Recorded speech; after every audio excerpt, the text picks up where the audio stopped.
This is the Education Business Podcast for consultants and business owners providing services in schools. I'm Claire Riley, and I'll be sharing how to start, grow and scale your education business. So today we're talking about teacher habits that can actually slow down your business growth. Yes, they are a thing, and it's really good to identify them. It's not that they don't have a place in your business, and it's not that they're not useful either. So I'll probably do an episode at some point on the useful teacher habits to grow your business. But awareness is key with most things in business. And so today, I want you to become more aware of these habits and how they might be playing out in your business.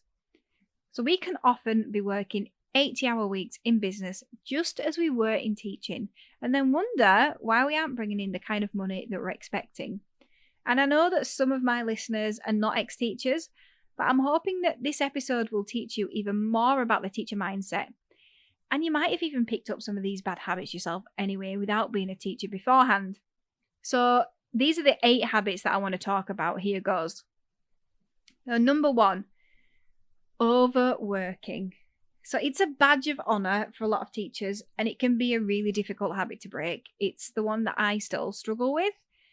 And I remember doing something work-related every single night when Ed and I first got together, which was a long time ago. It was the back end of 2007. And this continued for more than 5 years. And then when we started Classroom Secrets, I used to spend the time to create more resources on an evening. Even if it wasn't urgent, it was just an opportunity to do more. I wanted to use all of the time that I had. And I used to say that I was ruined for doing nothing, and teaching had done that to me. And I didn't know how to do nothing anymore. I'm not sure I still do. And sometimes I'd be so tired that I didn't feel like I could do anymore. But if I did sit there and do nothing, I just get so bored because I'm not really a huge TV watcher. So I'd just get the laptop back out anyway and carry on. And this went on for years and years. And to be honest, while I don't work in the evening as a routine now, I don't want to paint a picture that's not true, because sometimes it does come up that you have to do things and there's nothing you can do about it. So there are times when you've got to put out of hours calls in, especially with directors or senior colleagues, or where you really have to get something done for a deadline because, too much is needed all at once, or something expected just ate up your time in the day. And that's kind of happening for me this week, really, that I'm having to sort of put some extra hours in. But working in the evenings is not part of my usual working timetable now, as it was for so many years. So when Hattie came along in 2016, she's our eldest, the evening working continued. And then we had another reason to burn the candle at both ends. It was almost exciting, to be honest. So Ed was still full-time in another job, and I was obviously busy with the baby in the daytime. And I remember putting her down at 7:30 p.m. and then we'd start to work together at the kitchen table. And while obviously the work that we did contributed to growth, I know that it did, what I know now is that things took so much longer than they needed to because we had no time to rest.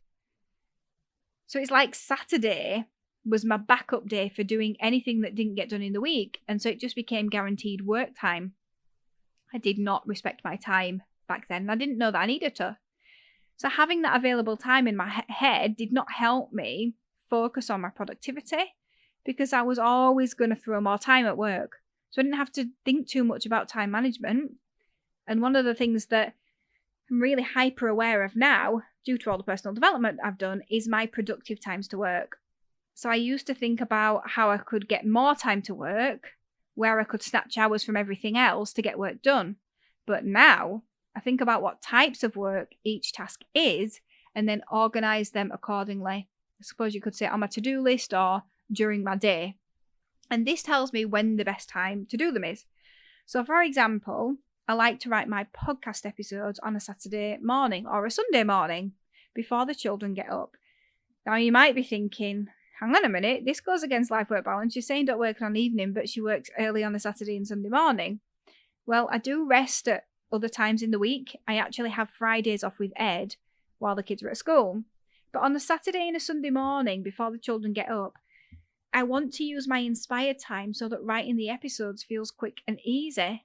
because I'm a morning person, and just after waking, my brain is really focused and very creative, and I want to work on big, fun things.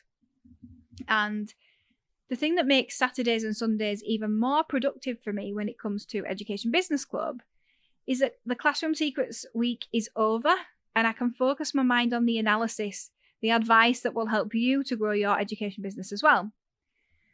So if I was to write these episodes on an evening when I wasn't feeling it, you'd really notice, honestly you would. And it would take up so much more of my time as well. So I'm not saying if you don't feel like something, you shouldn't do it though. I mean, that's another reason that people don't grow their businesses as quickly as they would like, but that's not what I'm here to get into today. It's just about awareness of energy levels, your times of inspiration, focus, and then using that knowledge to perform at your best, a bit like an athlete would. So it's actually only over the last 18 months that I feel like I've learned more about rest and not always working a huge amount of hours, because you can find ways to make that happen. It doesn't mean that you should. And I think, we think about making more time to work because we can. That makes us feel really important. And sometimes I think that's why we do it. And you know what? I'm still learning as well. Even now, I'm looking for ways to effectively use my time in an evening that feels like rest, but also feels productive and enjoyable, because that's what I really care about. And teaching, honestly, seriously ruined me for taking time out. It's such a hard habit to break. But when we don't overwork, we get these great ideas. So it's a common joke at Classroom Secrets now that when Claire and Ed go on holiday, they come back with great ideas. So get ready to get going, because when they get back, there'll be a big new project to start. And this is so much of a thing now that even our directors have recognised how much we need this time to rest, this time to put our brains into a different state together, so collectively. And as such, they've even asked us, they come up with things that we should think about while we're on holiday. They've started dropping in issues for us to consider while we're away. And one of the reasons that we now have Fridays off together is to try and create that same mindset so we can come up with even more new things and then plan those ideas into the calendar in a more structured way. And to me, this is just absolutely hilarious that the team have asked for this and become so aware of it. But it's also gold, isn't it? What an understanding from all of us on our strengths and our use of time. So the second habit that we sometimes have is focusing on admin rather than the money-making tasks. So we ex-teachers love a good to-do list, don't we? And I think deep down, we actually like the fact that we have a list that will never be completed. And we carry that through then into business, and it makes us feel needed because our list will never be completed. And when we're in teaching, if you were a teacher before, we had no time for this admin. So our weeks now can feel like an entire week of PPA where we aren't rushing, we're doing things to a good standard, and we can be amazed with ourselves that it's actually in term time. And I'm not going to lie, this feels really good, and it can be quite a feeling to get over and get used to. It almost feels naughty. And I was in awe of the feeling for a good number of years, but we can confuse this new feeling of time abundance with success. We can think, now I have time, I have success. Because this new feeling that we now have can feel how we imagine we might feel when we achieve our version of success. And it's so easy for us to focus on what we have now that we didn't have then in terms of time and energy, and not think about the importance of each of those tasks on our to-do list. And the admin type tasks are the ones that we like to flip between as well, because they're so small and we tell ourselves that we're multitasking when that's not really a thing, it's just taking us much longer. And I think now's a good time to mention, I may be dropping some real bombs for you here. Multitasking is not a thing, really. And there are different ways we can use our time. Are you sure? And if this is you, and much of what I'm assuming that you know here is news to you, then it really is time to start your personal development journey and just becoming aware of who you are and what you need to be your best self. So the third habit then I want to bring is focusing on creating and not on sales and marketing. So many people in education business tell me that they don't want to sell. Of course you don't. I don't want to sell either. I hate being sold to. And it goes against my inner teacher. And that's why I don't sell. Instead, I educate the teaching community how our work at Classroom Secrets can make their lives better. And even that feels a little bit cringe, especially in the beginning. So we focus on creating instead, and we think, well, if I create X, Y, and Z, it will be out there in the world, and people will find it on the internet, and I'll just create more. I will grow my business by creating. Well, this is like building one side of a house. And I know this because I'm still trying to build my marketing team to the level of experience and enough people to carry out what we need for the size of the company as we speak, 8 years in. Because I made this mistake.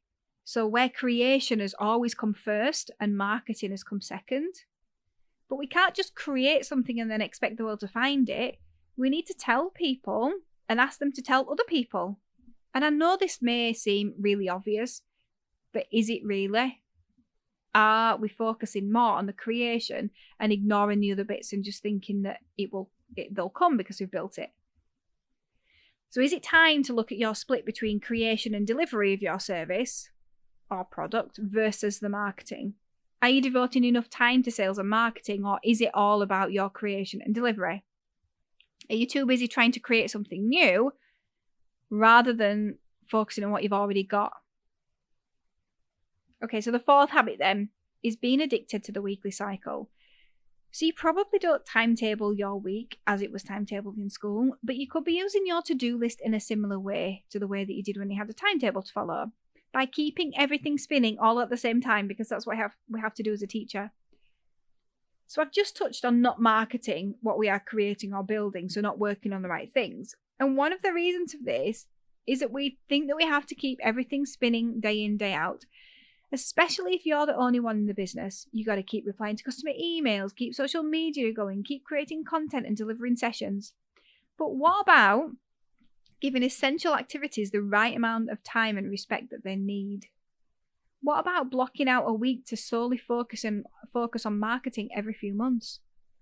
And setting expectations or coming up with solutions for tasks that do keep you on a treadmill, like your emails. Because if you don't, marketing will always be at the bottom of your to-do list and you'll never get it done.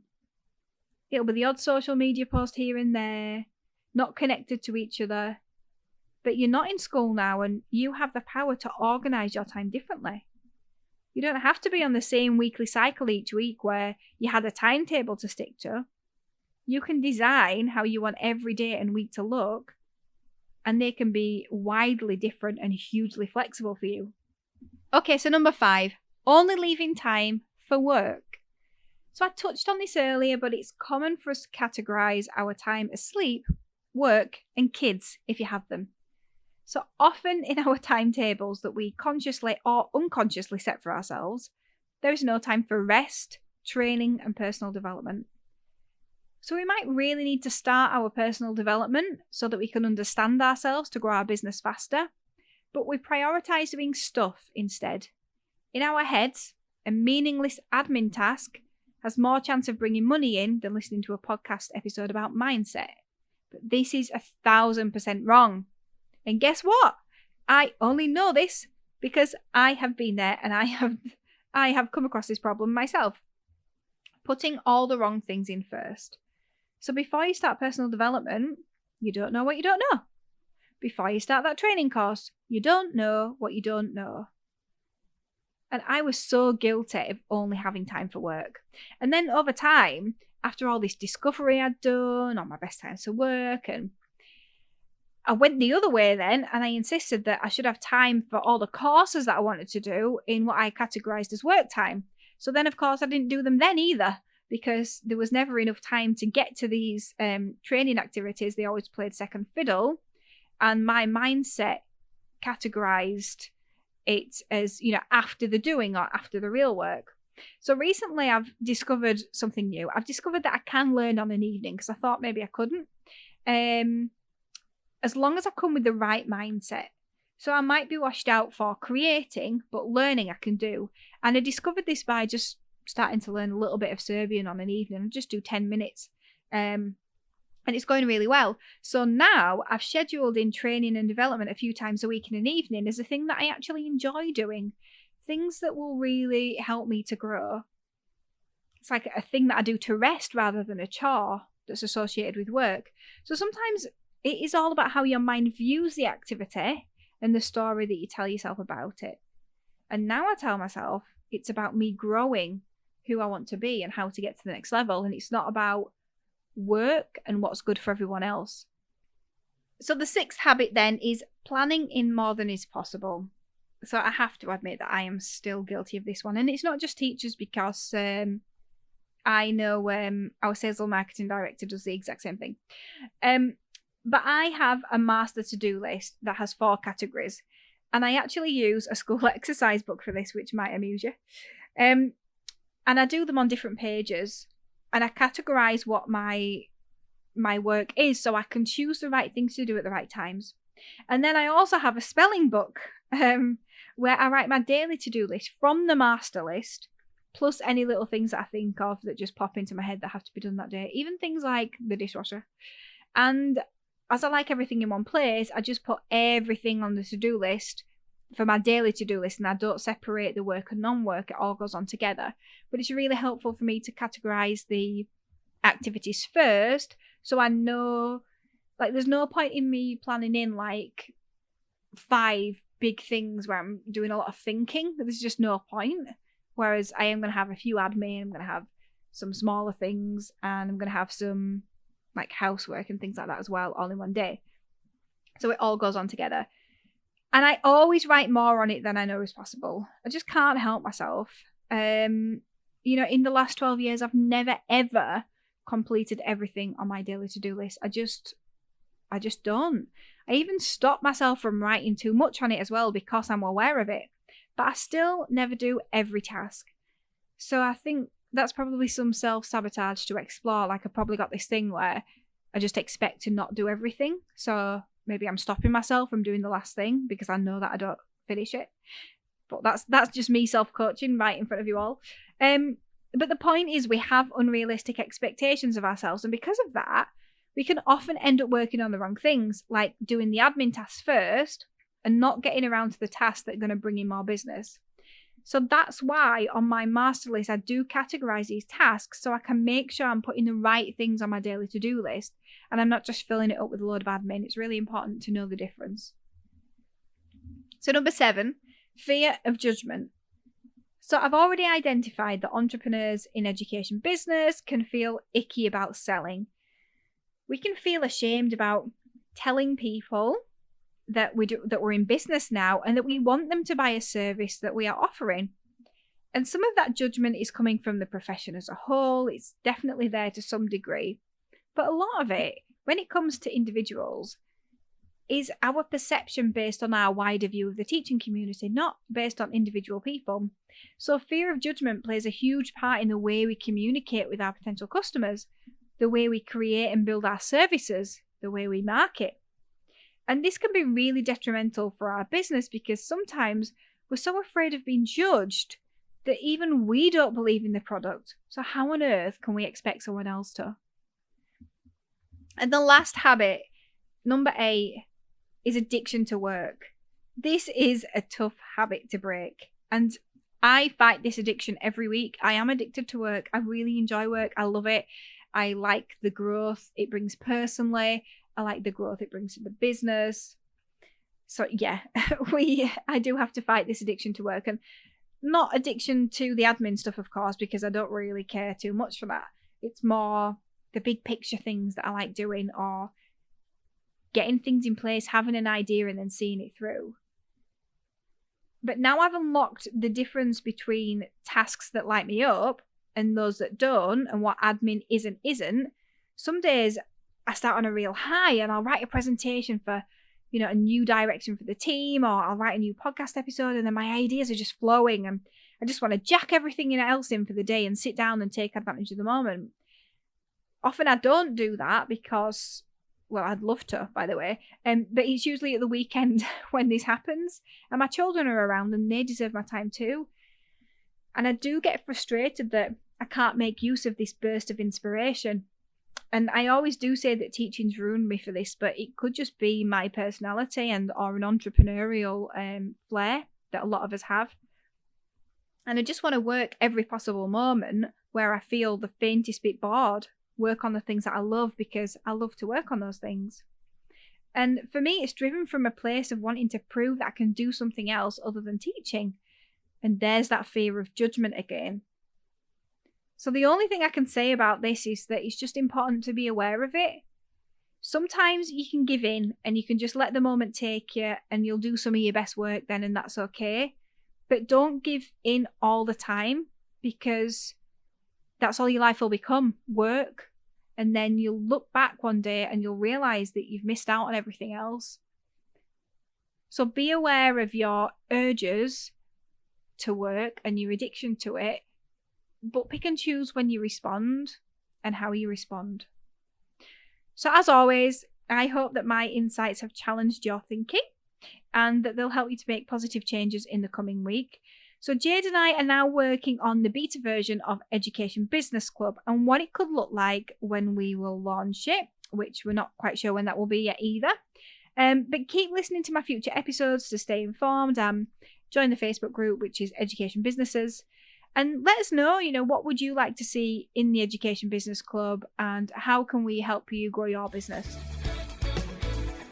Thank you for listening to the Education Business Podcast. To get more information to grow your business, sign up at educationbusinessclub.co.uk.